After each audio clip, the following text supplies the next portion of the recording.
Listong daetenyo ka ba? Narito ang mga gabay bago, habang at pagkatapos ng bagyo.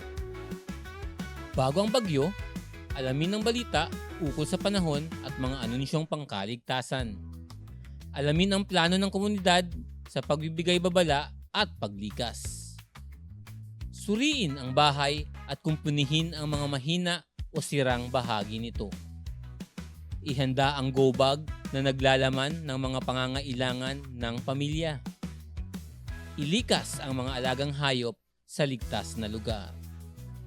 Kapag inabisuhan ng kinauukulan, mabilis na lumikas sa itinakdang evacuation center.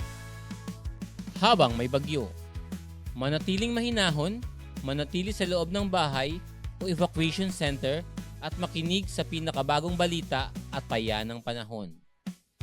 Patayin ang main switch ng kuryente at valve ng tubig. Gumamit ng flashlight o emergency lamp, maging maingat sa paggamit ng kandila o gasera. Umiwas sa mga salaming bintana. Pagkatapos ng bagyo, hintayin ang abiso ng kinauukulan kung ligtas nang bumalik sa tahanan. Umiwas sa mga natumbang puno, nasirang gusali at linya ng kuryente. Huwag gumala upang hindi maabala ang emergency services. Maging maingat sa pagsasaayos ng mga nasirang bahagi ng bahay. Siguraduhin walang basa o nakababad na outlet o kagamitan bago buksan ang linya ng kuryente.